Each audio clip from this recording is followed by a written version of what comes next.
Assalamualaikum warahmatullahi wabarakatuh. Alhamdulillah hari ini MSC Podcast kembali kedatangan bintang tamu yang luar biasa nih. Masya Allah. Yaitu Mas Salahuddin. Angkatan berapa Mas? Angkatan ke-9. Oke, Mas Salahuddin ini adalah salah satu alumni MSC Angkatan 9. Nah, Mas Salahuddin ini apa Mas sekarang kegiatan utamanya? Untuk kegiatan utama saya sekarang itu lebih ke menekuni bidang fotografi. Jadi melanjutkan apa yang saya pelajari di MSc dulu. Kalau boleh tahu dulu MSc berarti jurusan apa? Desain? Nah, dulu di MSc jurusan desain dan memang lebih suka di fotografi. Akhirnya ketika keluar pun juga pengen lanjut lagi ke fotografi. Dan sekarang bisa mewujudkan mungkin impiannya ke wedding, ke apapun lah, yang penting berbau-bau fotografi. Oke, jadi sekarang Mas Salahuddin ini lebih fokus ke fotografi seperti wedding ya Mas ya? Wedding, company profile, semuanya yang berbau fotografi itu semua bisa. Oke, kalau boleh tahu nih, dulu gimana sih mengawalinya dari Salahuddin yang lulus MSc, terus kok sampai sekarang bisa nih jadi, bisa dibilang fotografer profesional? Gitulah, gini. Jadi memang setelah lulus dari MSc tahun 2014 itu langsung mengabdi di salah satu lembaganya Yatim Mandiri, itu di ICM, Insan Cendekia Mandiri. Nah, dari situ aku sudah mulai lebih mendalami fotografi karena di dalam yayasan itu belum ada dokumentasi. Makanya saya mencoba untuk menjadi dokumentasi. Terus kemudian setelah dari ICM pindah ke Yatim Mandiri Pusat, itu pun juga lebih ke fotografi juga. Terus kemudian ketika saya rasa saya cukup ini, udah saya keluar dan memang niatnya untuk membangun brand fotografi seperti itu. Jadi memang semuanya apa yang saya dapat semuanya dari Yatim Mandiri semua. Oke, Masya Allah. Nah, setelah keluar dari Yatim Mandiri itu apakah langsung nih membranding diri dengan, kalau nggak salah, Masa Visual sekarang Masa Visual namanya. Apa dulu nih awal mula membranding sebagai seorang fotografer itu apa sih yang pertama kali mungkin dipelajari, terus perlahan-lahan dibangun tuh apa? Nah gini, ini sangat benar-benar sangat penting bagi saya untuk bercerita di sini karena memang saya dulu berada di Yatim Mandiri di bidang jurnalis ya Mbak ya, jurnalis. Jadi kayak saya harus keliling kemana-mana untuk meliput orang-orang.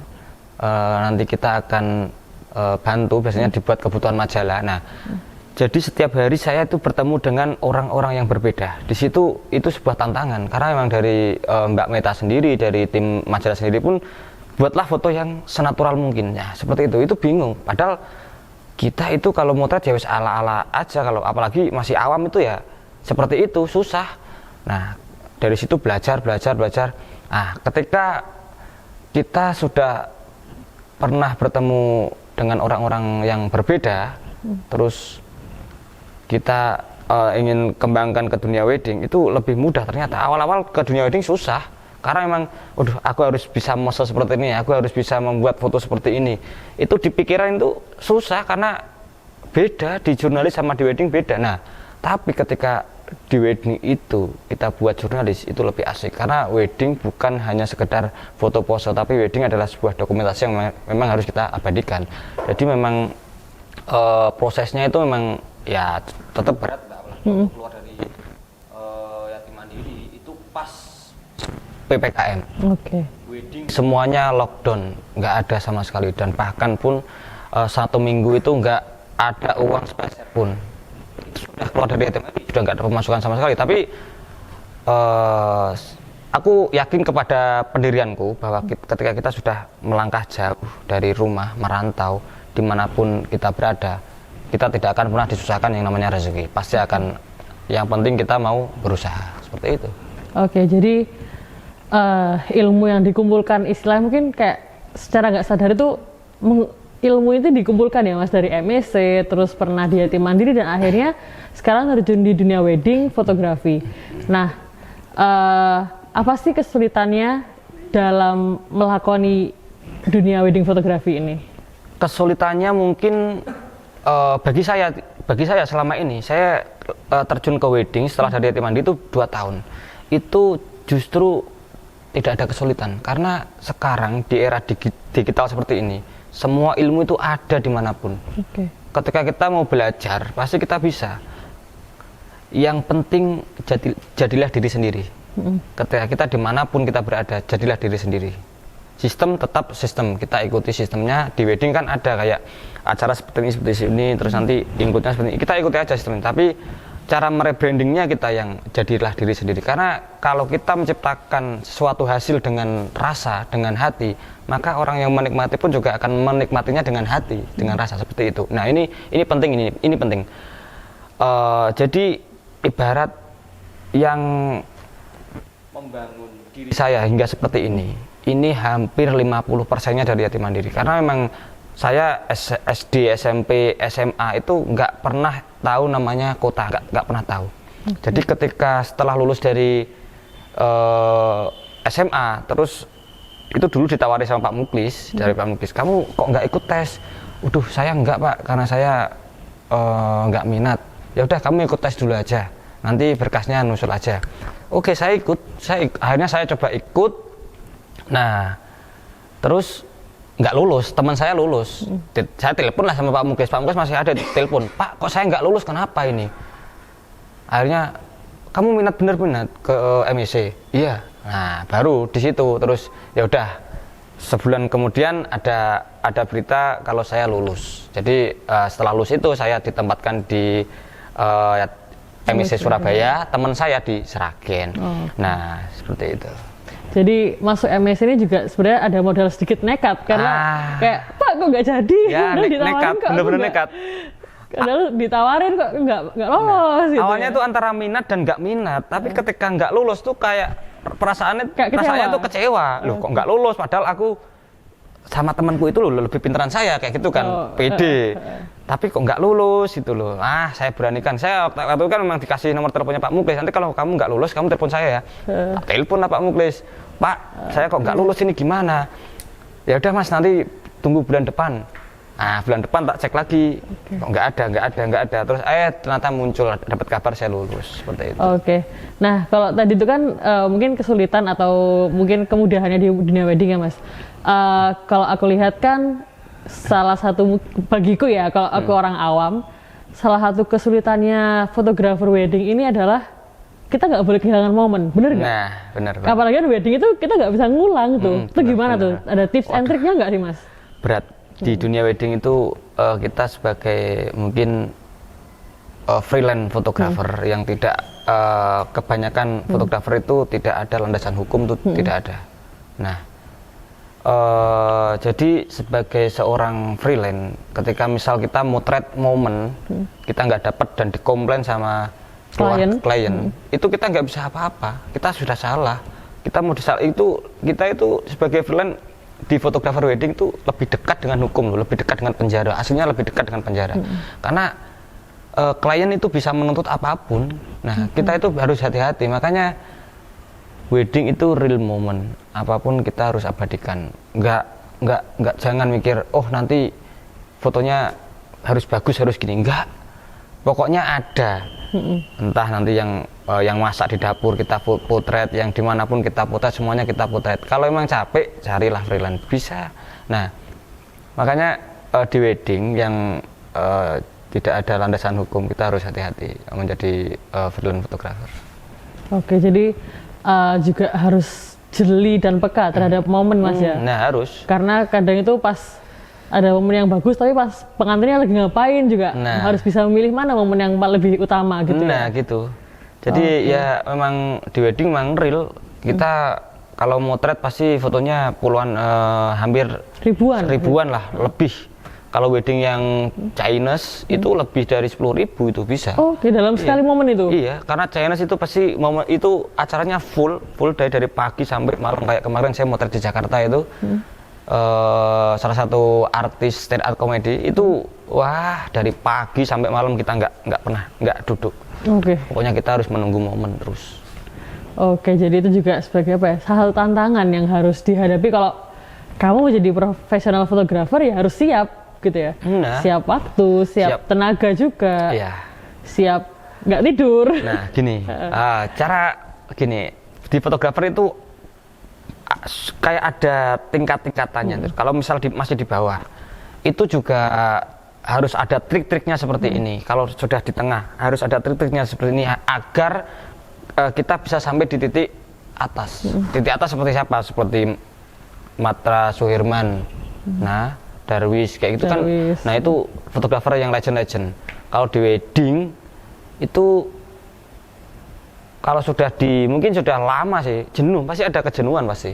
Nah masa kita mau di wedding yang tiap hari ketemu terop, pulang berangkat malam pulang malam kayak gitu, masa kita harus seperti itu? Ada yang puluhan tahun masih sama, ada. Makanya wedding kalau dibilang cuannya banyak, ya pasti banyak Mbak. Saya pernah 1 bulan 60 juta pernah. Masya Allah. Cuman semakin banyak cuan dan semakin banyak job itu bikin kita lelah. Kita nggak akan pernah bisa menikmati yang namanya ini loh uang, nggak akan bisa. Karena apa? Kita motret ngedit setiap hari dilakukan dan bertahun-tahun seperti itu, apakah nggak bosan? Pasti bosan. Makanya cara untuk menikmati hasil, kita berkarya dengan hati, dengan rasa. Nanti orang itu akan tahu, oh ini harganya mahal. Nah kalau sudah seperti itu baru namanya enak. Dan lagi-lagi kita sebagai sebesar-besar siapapun fotografer itu pasti babunya klien, pasti itu. Kita nggak boleh sombong. Makanya ketika dulu saya belajar sama teman-teman mungkin di sosmed itu banyak yang sombong. Oke. Tapi ketika saya nanti seperti ini, saya tidak akan pernah sombong. Karena kayak hanya meminta ilmu sedikit aja itu kayak dibelit-belitin gitu loh. Bahkan sekarang preset saya tak jual. Terus orang boleh telepon, boleh WA, boleh apapun. Saya punya grup sendiri juga untuk fotografer di seluruh Indonesia ada. Karena memang saya ingin membagi ilmu saya yang saya sudah dapatkan. Saya ingin bagi, ayo kita sukses bareng-bareng di dunia wedding. Oke, jadi sekarang selain mungkin sampingannya juga jual preset itu ya Mas? Iya. Nah, itu apakah juga sebagai salah satu inovasi nih? Mungkin kalau lagi capek foto tak jual preset aja gitu. Karena memang lagi banyak diminati sih preset saya. Jadi daripada ditanya-tanya terus ya udah saya jual aja, lumayan kan cuan gitu kan. Okay. Satu presetnya 250. Pernah satu hari tembus 3 juta pernah untuk jual preset. Itu cuma hanya kita buat preset aja, terus masukkan di Google Drive, kemudian ada yang beli kita kirim, gitu aja model kayak gitu aja udah laku. Oke. Gitu. Berarti emang seorang fotografer tuh nggak cuma harus jeli saat nangkep momen, tapi jeli juga ngambil momen jualan di lainnya selain foto itu ya Mas ya. Nah, sebenarnya kalau sudah di dunia wedding, di dunia fotografi itu banyak sekarang loh, kayak peluangnya itu besar sekarang. Coba Mbak, apapun semua bidang apapun, pekerjaan apapun, butuh nggak fotografer? Pasti butuh.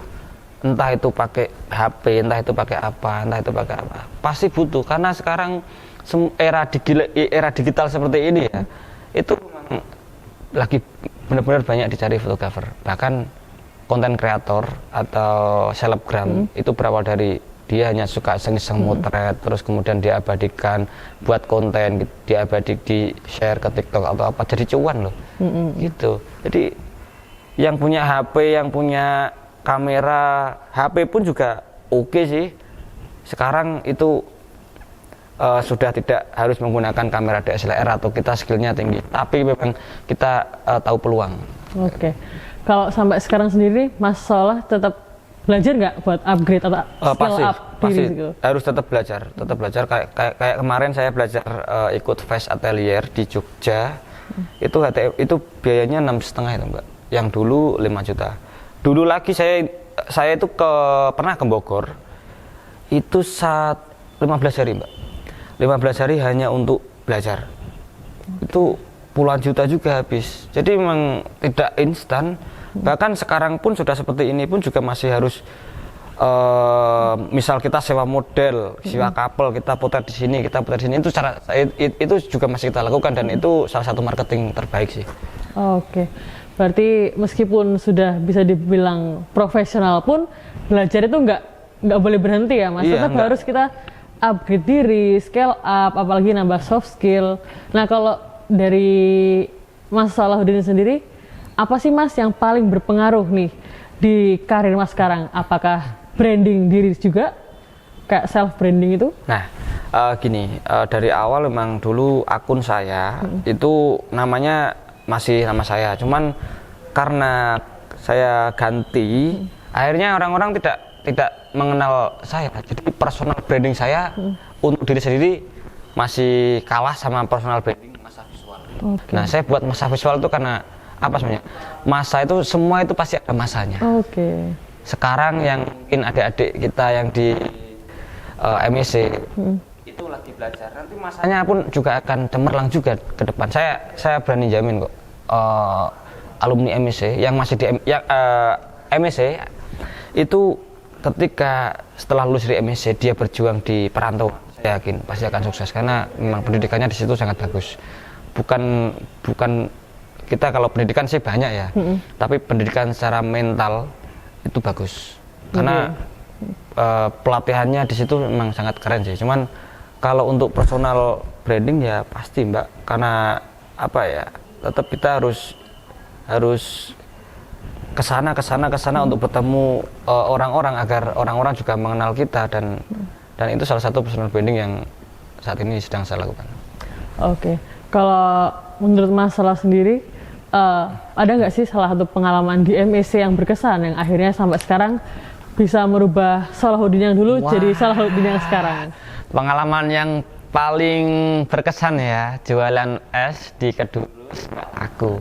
Oke. Jadi pengalaman yang memang paling berkesan lagi ini saya ini. Jadi di MSc itu ada dua semester. Semester pertama saya itu nakal. Semester pertama itu saya itu nakal. Main PS, rokokan di pinggir sungai sana ya, di Tambangan gitu. Ketahuan pakai HP, ketahuan lah sama Ustadz Muhaimin, masih ada Ustadz Muhaimin itu. Nah, dihukum sama Ustadz Muhaimin, digundul dihukum sama Ustadz Muhaimin, suruh bangunin teman-teman untuk sholat tahajud. Jadi saya itu suruh bangunin teman-teman dan Ustadz Muhaimin itu untuk sholat tahajud. Jadi ketika Ustadz Muhaimin dibangunin, itu nggak bangun. Tapi kalau nggak dibangunin, saya dimarahin. Jadi selama 1 semester itu semuanya ya bangun tahajud Mbak. Dan itu kapan selesainya ini? Kamu istiqomah dulu aja bangunin. Nah, sampai segitu. Nah, dari situ saya berpikir, oh ya, saya sadar. Di saat orang-orang tidur saya sudah bangun. Di saat orang-orang bangun saya sudah berlari. Di saat orang-orang berlari saya tinggal menikmati aja. Seperti itu mindset yang dibangun oleh Muhaimin, dan itu yang memang benar-benar paling berkesan dan merubah saya sampai saya sekarang di sini. Karena kalau saya nggak dihukum untuk sholat tahajud, saya nggak mungkin ada di CM, nggak mungkin ada di Yatim Mandiri, nggak mungkin ada di sini. Seperti itu. Oke, jadi awalnya yang mungkin waktu dulu masalah dihukum pasti dongkol ya, mangkel gitu ya. Mangkel mungkin dulu. Apa sih kok bangun paling pagi terus suruh bangunin temennya, tapi ternyata hukuman itu yang malah berubah mindset dan membangun masalah sampai di titik yang sekarang ini. Kayaknya sudah terlalu mangkel sih. Akhirnya sudah terlalu mangkel kok nggak habis-habis suruh bangunin terus. Ya wis lah, pasrah sama keadaan. Kalau itu baik-baik, dan itu memang benar-benar merubah mindset saya hampir banyak lah, karena saya baru sadar, saya berpikir oke, saya nakal nggak apa-apa, tapi saya nggak boleh telat, saya nggak boleh absen, saya harus aktif. Itu dulu. Tapi nakalnya di MSc seperti apa sih? Paling ya cuma tidur terus jalan-jalan kayak gitulah, main PS, main waret. Kan pernah ketahuan Mas di depan juga, itu sama. Oke teman-teman. Jadi salah satu hikmah yang bisa kita petik dari Mas Salahuddin ini adalah satu, saat kita mendapat ujian, contohnya saat kita dihukum atau mendapatkan hukuman dari saat karena kesalahan kita sendiri, jangan keburu dongkol, jangan keburu mangkel. Iya. Siapa tahu tuh karena hukuman itu malah yang melatih kita dan merubah kita nanti di masa depan. Dan juga meskipun sudah bisa dibilang profesional, kita nggak boleh berhenti buat belajar ya Mas. Iya, tetap harus belajar terus. Buat scale up terus. Oke, terima kasih Mas Salah buat terima kasih. ceritanya. Siap. Semoga nanti ini bisa menginspirasi semua teman-teman yang nonton podcast hari ini. Oke, amin. Amin. Oke, terima kasih Mas Salah. Assalamualaikum. Waalaikumsalam warahmatullahi wabarakatuh.